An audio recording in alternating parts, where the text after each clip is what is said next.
I first noticed them hours ago, just as the black ribbon of asphalt swallowed the last gas station behind me.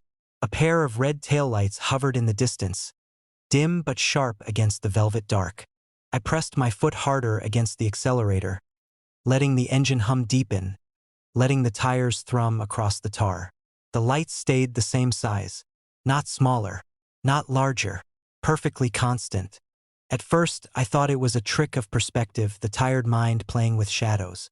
I leaned forward, squinting through the windshield, scanning the shoulderless black. But the taillights didn't flicker. They didn't wobble.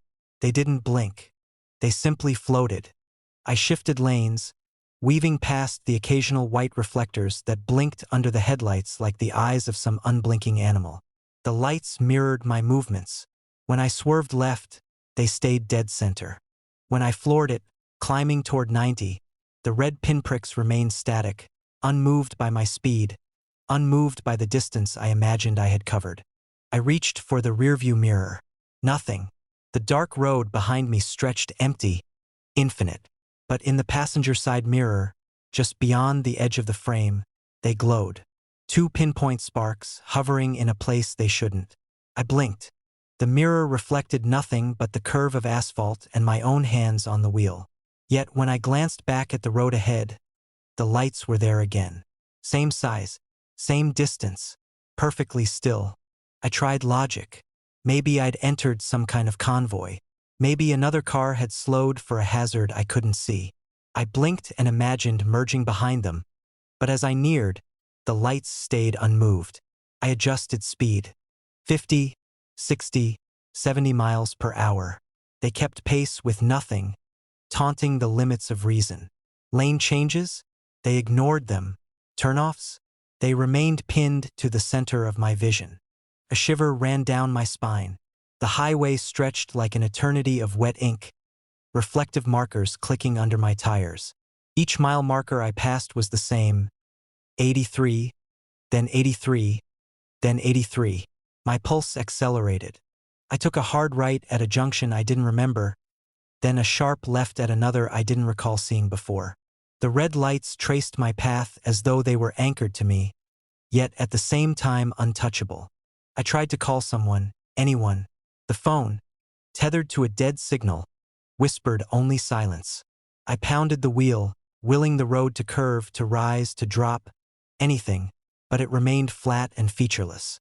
Signs flickered past, each identical. The same diner ahead, the same exit numbers, the same faintly smiling mascot for a motel that I was certain I had never seen before. A loop, and again the lights. Always ahead, always unchanged. I slowed, trying to let them pass, but they matched me mile for mile. I sped, trying to outrun them, but they refused distance. My eyes darted to the rearview. Empty road. Side mirrors. Empty. Even glancing over my shoulder into the darkened backseat yielded nothing. I was alone. Entirely alone. Yet those lights existed, fixed yet distant, a cruel tether to some geometry I could not comprehend. The night thickened. Clouds swallowed the moon. Wind scraped against the car like a hiss of distant teeth.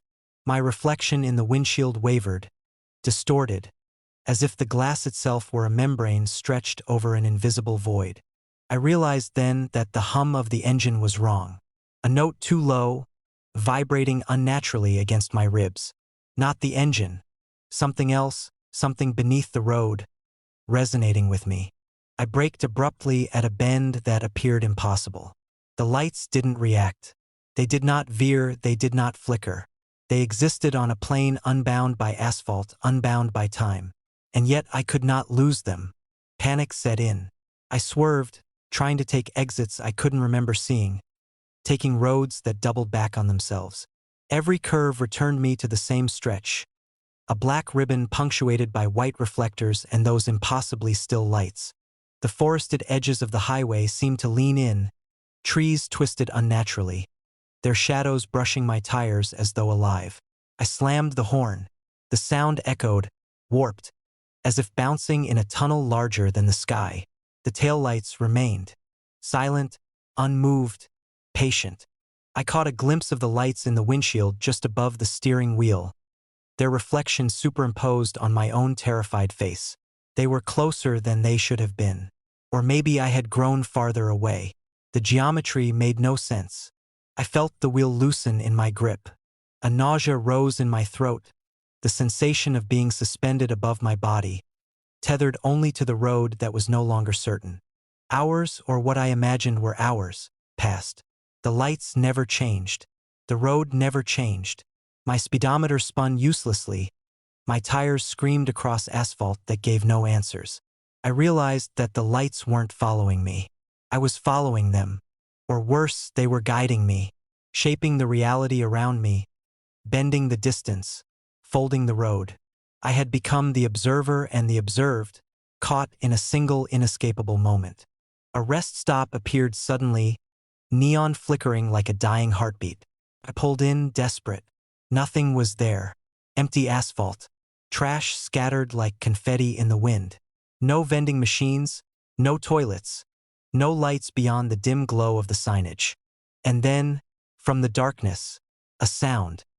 The faintest crunch of gravel, slow, deliberate. I spun around.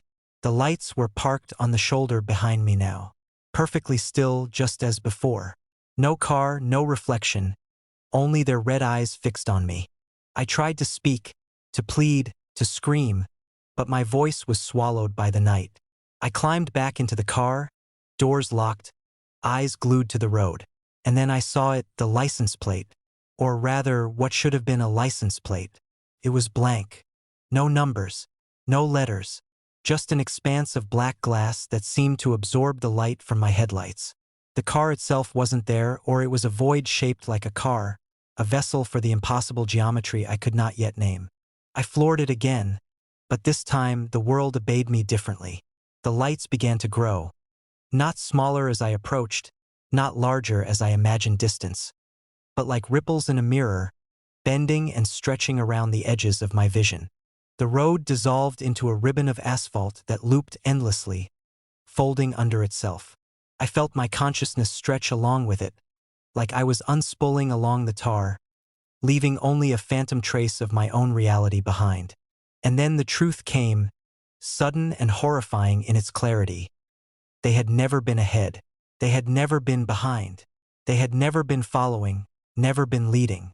They existed only in the space I occupied, a projection of a horizon I would never reach.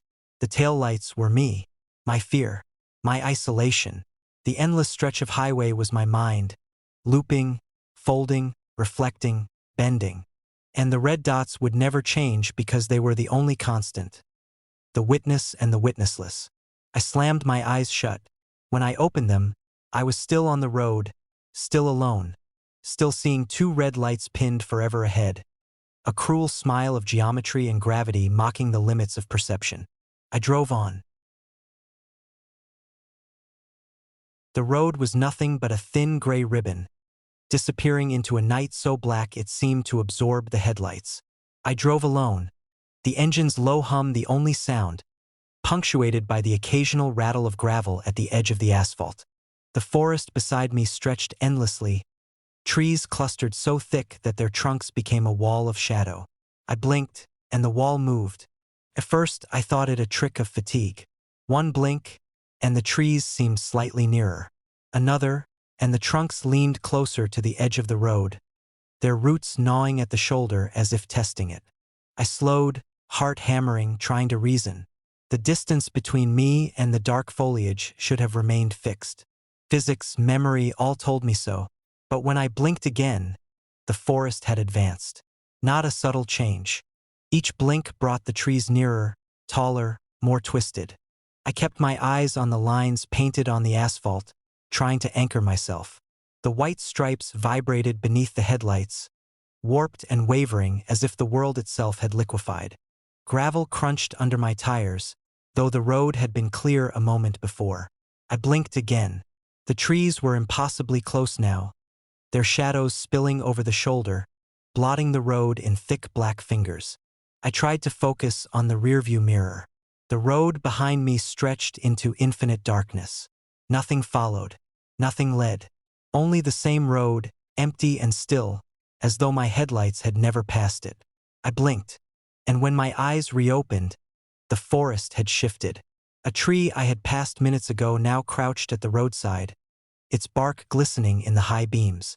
My pulse spiked. I gripped the wheel harder. The road was curving, or maybe it had always been curving, but I remembered straight asphalt. Signs appeared and reappeared, identical and unchanging.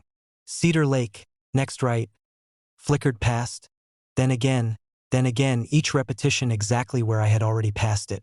My GPS whispered nonsense. Turn, recalculating. The screen jittered, displaying roads that did not exist, shortcuts that led nowhere. I tried to laugh, to tell myself this was exhaustion, a prank of the mind, but the forest disagreed. The shadows pressed closer every time I blinked. I caught glimpses in the windshield, reflections of trees along the edge of the glass, thin, distorted, protruding into the cabin, though no tree existed there. The air smelled of damp pine and decay, though the road had been dry. Leaves scraped against the car as though brushing its sides, though the tires rolled smoothly on asphalt. I blinked again. A tree appeared in the center of the road.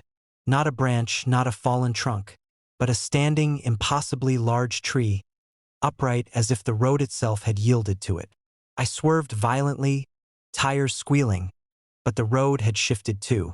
I found myself on the same stretch I had just passed. The tree was gone now, replaced by shadows too thick to pierce.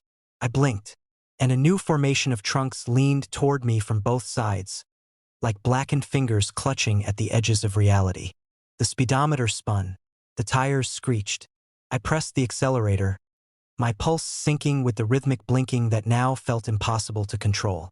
The forest didn't advance in smooth increments.